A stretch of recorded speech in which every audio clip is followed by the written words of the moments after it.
అంటే పాస్టర్ అజయ్ బాబుని అప్పుడు అరెస్ట్ చేసినప్పుడు ఏమని ట్రోల్ చేశారంటే తమ్నేల్స్ వేసుకున్నారు. ఏమని ట్రోల్ చేశారంటే అజయ్ బాబు మీద కంప్లైంట్ ఇచ్చింది ఎవరో హిందువు కాదు, ముస్లిం కాదు, పాస్టరే. అదే అంటున్నా, అదే తమ్నేల్, అది వాళ్ళు పెట్టుకుంటారు.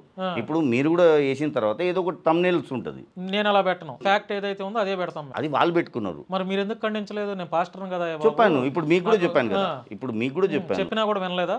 వాళ్ళు వేసుకున్నారు, వాళ్ళకి ఏదో హైప్ గురించో లేకపోతే దేని గురించో వేసుకుంటారు. లేదా ఇప్పుడు ఇంటర్వ్యూ మన ఇద్దరి మధ్య జరుగుతుంది, ఇచ్చిన తర్వాత మీరు వెళ్ళిపోతారు. అక్కడ ఎవరైతే అప్లోడ్ చేస్తారో ఆయన ఒకవేళ పొరపాటున ఇవ్వచ్చు, కావాలేం కాదు. అన్ని మీడియా ఛానల్లో పాస్టర్ అనే వేశారు. వాళ్ళు ఇష్టం. మీరు పాస్టర్ కాదు. నేను కాదు, నాకు అవసరం కూడా లేదు.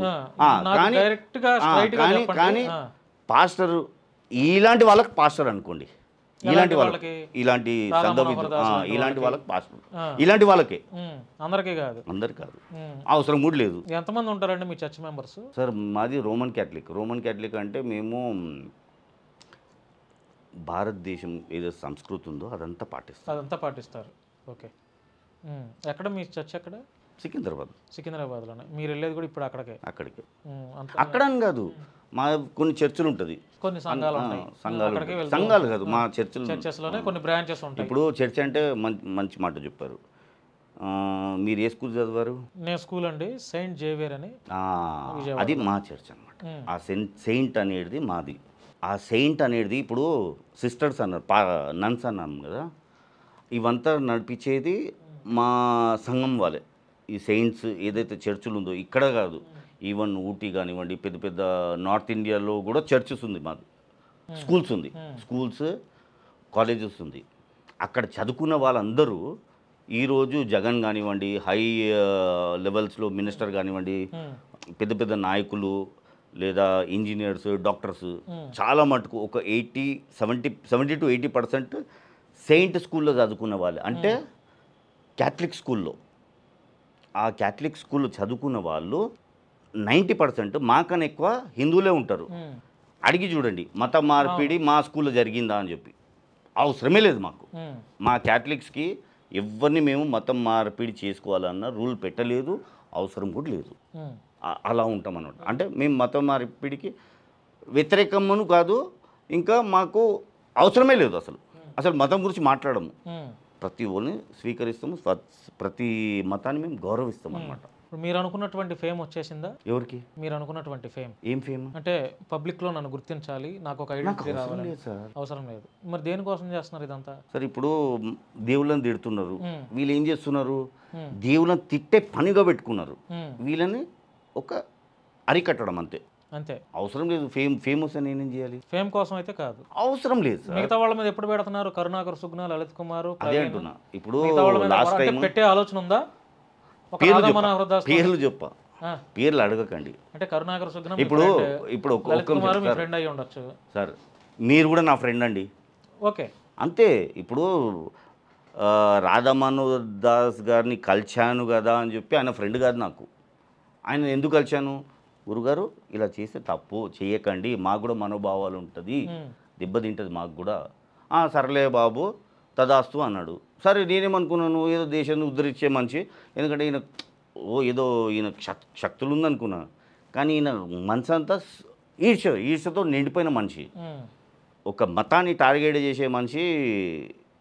మత పెద్ద కాదు, మత ఉగ్రవాది, మతోన్మాద అంటాం కూడా. మత పిచ్చితో, అది హిందూ అయినా ముస్లిం అయినా ఎవరైనా మత పిచ్చితో ఇతర మతాలు కొట్టుకులాడే ప్రతి ఒక్కరు నా దృష్టిలో ఉగ్రవాదితో సమానం. అంతే. ఇతర మతాలను దూషించే వ్యక్తి తన మతాన్ని తను ప్రేమించుకోడు.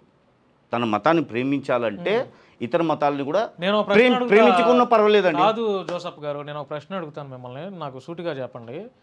మీ మదర్ గొప్పవాళ్ళ, మా మదర్ గొప్పవాళ్ళ అని ప్రశ్న అడిగితే ఏం చెప్తారు మీరు? మన ఇద్దరు మదర్ గొప్పవాళ్ళే. ఎవరి మదర్ వాళ్ళకి గొప్ప, నా తల్లి నాకు గొప్ప, మీ తల్లి మీకు గొప్ప. నా తల్లిని నేను గౌరవించుకున్నట్టే మీ తల్లిని కూడా గౌరవించాలి. గౌరవిస్తా, నేను గౌరవించాలి కదా. తల్లి వచ్చింది, రాధా మనోహర్ దాస్ అలా ఉండదు, లలిత్ కుమార్ది అలా ఉండదు, కరుణాకర్ సుగ్నది అలా ఉండదు. రేపు మా తల్లులు మాత్రమే గొప్పవాళ్ళు, మీ తల్లులు వేశ్యలతో అని అంటారు. అది ఎట్లా కుదిరిద్ది? కుదరదు. అది కరుణాకర్ సుగ్న అంటాడు, నేను చచ్చిపోయే లోపు ఒక చర్చ్ ఉండకూడదు, ఒక ముస్లిం వాడు కూడా ఉండకూడదు. ప్రయత్నించండి, తప్పలేదండి. ఇది సెక్యులర్ కంట్రీ, సర్వ సమ్మేళన మతాలు ఉన్నటువంటి కంట్రీ ఇది భారతదేశం అనేది. అనాదిగా ఇప్పుడు ఈరోజు క్రైస్తవుడు మతం మారాడండి, దళితుడు అన్నటువంటి వాడు క్రైస్తవ మతంలోకి వచ్చారంటే దానికి కారణం ఎవరు? ఇలాంటి వాళ్ళ వల్లనే అవుతుంది అది. ఇప్పుడు దళితులందరూ ఒకప్పుడు హిందువులే. దళితం అంటే హిందువే కదా. హిందువే. భారతదేశ భౌగోళిక ప్రకారం ఈ దేశంలో పుట్టే ప్రతి ఒక్కరు ముస్లిం అయినా క్రైస్తవుడు ఎవరైనా హిందువే. మేము క్యాథలిక్ అంటే ఏంటిది, మా పూర్వీకులు అందరూ హిందువే కాబట్టి మేము క్యాథలిక్. ఎందుకంటే మేము పుట్టింది ఏదో రష్యానో లండన్లో కాదు కదా. ఇప్పుడు దళితుడు అనేవాడు ఈరోజు క్రైస్తవ మతాన్ని ఆచరిస్తున్నాడంటే దానికి కారణం ఎవరు? ఈ మత పిచ్చితో ఇప్పుడు ఆ రోజు దేవాలయాల్లోకి రానివ్వలేదు, బడుల్లో చదువుకోనివ్వలేదు, గుడుల్లో చదవనివ్వలేదు, చెవులు కట్ చేశారు, చెవుల్లో సీసాలు పోశారు, నాలుకలు కత్తిరించారు. నేను నీ ఇంటి దగ్గరికి భిక్షం కోసం వచ్చానండి, మీరే నా కడుపు నిండా అన్నం పెడితే నేను పక్క ఇంటి వాడికి ఎందుకు వెళ్తాను? మీరు కడుపు నిండా పెడితే ఆ రోజు దళితులు గుళ్ళోకి వెళ్తే గుళ్ళోకి రానివ్వలా, చదువుకోవడానికి వెళ్తే బళ్ళలోకి రానివ్వలా. మిషనరీలు వచ్చారు కాబట్టి వాళ్ళు అన్నం పెట్టారు, చదువు చెప్పారు, భోజనం పెట్టారు కాబట్టి వాళ్ళందరూ అటు వెళ్ళారు. అదేదో మీరే మీ ఇంటికే నేను వచ్చినప్పుడు మీరే అన్నం పెట్టుంటే ఆ పక్కన ఇంటి వాళ్ళకి నేను ఎందుకు చూస్తా? కరెక్ట్. మరి ఇప్పుడు మతం మారారంటే మీరు మీ దగ్గర తప్పు పెట్టుకొని మతం మారారని ఎలా మాట్లాడతారండి? అదేనంటున్నాను.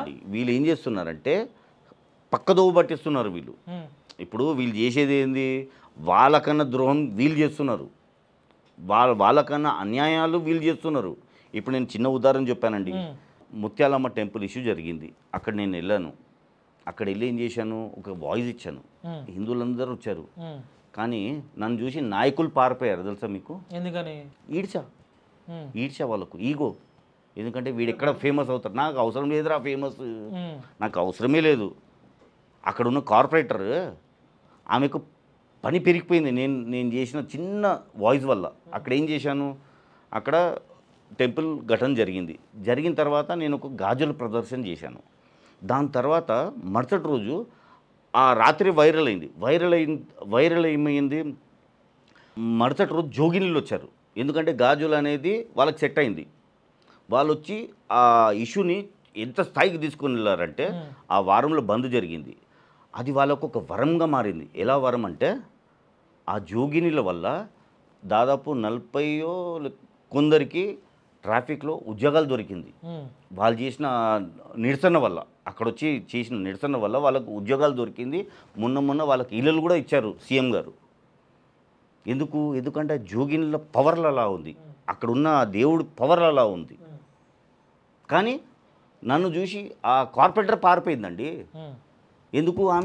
వాళ్ళకున్న ఈడ్చా. సార్ ఇప్పుడు నేను నా గురించి పెద్దగా చెప్పుకున్నా, అవసరమే లేదు నాకు. ఒక్క నాయకుడు ఎవరన్నా చెప్పండి కనీసం నా పోస్ట్కి లైక్ కొట్టింది? ఒక్కడు లేడు, ఒక్క నాయకుడు లేడు. మీరు అసలు ఏం చేస్తారు సార్ మామూలుగా? ఏదైనా బిజినెస్, ఏదైనా జాబ్ ఉందా మీకు? నాది ప్రైవేట్ బిజినెస్ ఉంది. ఎంత వస్తుంది మంత్లీ పోనీ ఇన్కమ్? ఏదో ₹1.5 లాంటిది వస్తే. నాకు 2 పిల్లలు. ఏం చదువుతున్నారండి? పాప బాబు. ఎక్కడ? బాబు మ్యూజిక్, క్రిస్టియన్ మ్యూజిక్ సార్. ఇదే ఎప్పుడు నాతో మాట్లాడేటప్పుడు క్రిస్టియన్ హిందూ అని మాట్లాడకండి. నేను క్రిస్టియన్ని ఇంట్లోనే, క్రిస్టియన్ని చర్చ్కి వెళ్తేనే క్రిస్టియన్, లోపలే క్రిస్టియన్. బయటికి వచ్చిన తర్వాత నేను నా ఇంటి వరకే. మీరు ఏమన్నారు తర్వాత అంటే మీరు ఇప్పుడు క్రిస్టియన్ కాబట్టి ఇంట్లోనే క్రిస్టియన్, చర్చిలోనే క్రిస్టియన్. బయటికి వచ్చిన తర్వాత నేను జై శ్రీరామ్ అంటే జై శ్రీరామ్ అంటాను, సలాం అలైకుం అంటే సలాం అలైకుం అంటాను, ప్రైజ్ ది లార్డ్ అంటే ప్రైజ్ ది లార్డ్ అంటాను. ఏ మతాన్ని కీల్చపరచను, కూడా అవసరం లేదు. ఇలా ఒంటి కన్ను సిద్ధాంతం అంటారు కదా, అలాంటి వ్యక్తులు నేను ఆదరించను.